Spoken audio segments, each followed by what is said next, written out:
everybody, Max Scoville here for Rev3 Games, and I'm in beautiful, noisy, sunny downtown San Francisco, and I'm at the Ubisoft offices. I'm about to go get hands-on for the first time ever with Splinter Cell Blacklist multiplayer and co-op. These are things that you don't usually see in a stealth game, but as previous Splinter Cell games have proven, they can make it work.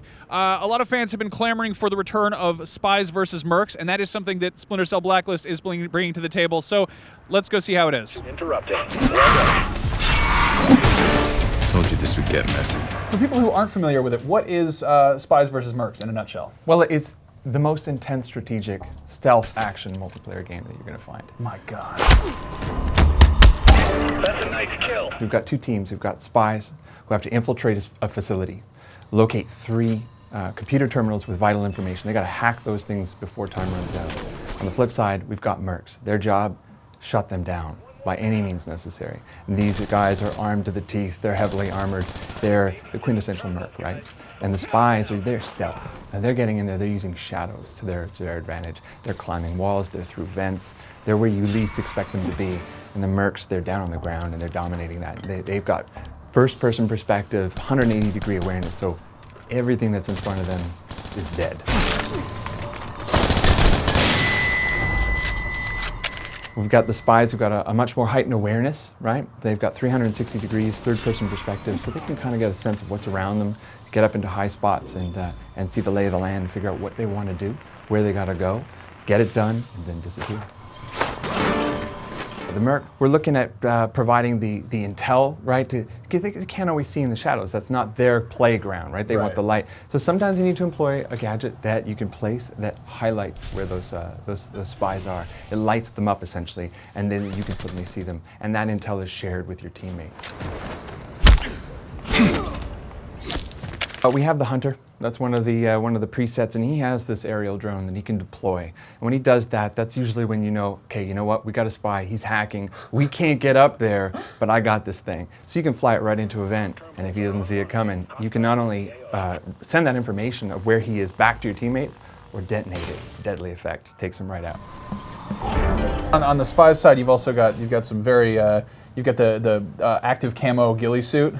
This is exciting, right? You can't always find the shadows in that moment. You're cornered. Take the shadows with you. You take the shadows with you. That's exactly right. And so this is a very powerful and a very versatile guy, but it works in short bursts. So you have to be very careful about when you use it, right? You run too far of a distance and you use it too soon, you don't want to suddenly appear in front of a Merc, especially not in front of it. Thinking there might be some options inside those silos. Obviously, stealth games are kind of inherently a single-player medium, but I think the addition of co-op, though some people might think it's kind of tacked on, I think it actually works in the case of Blacklist because you've got your partner with you, and if they screw up and you both fail the mission, it actually puts a real emphasis and a real necessity on communication. And you really need to plot out what you're doing, and you have not one but two loadouts to plan for.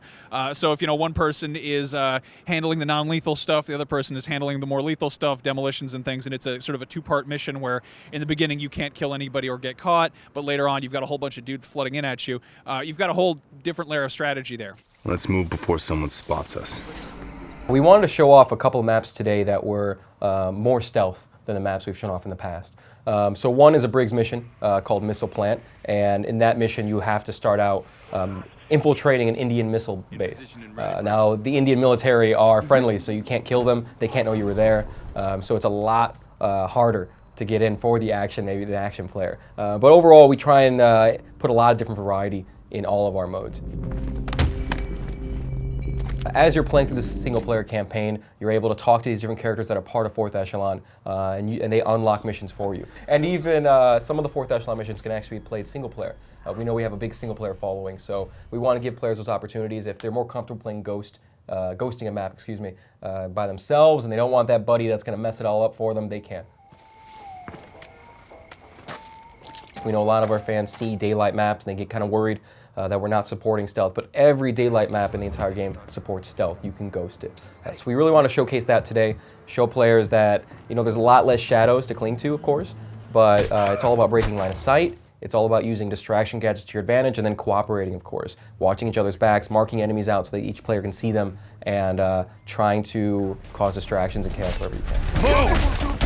There you go. Perfect.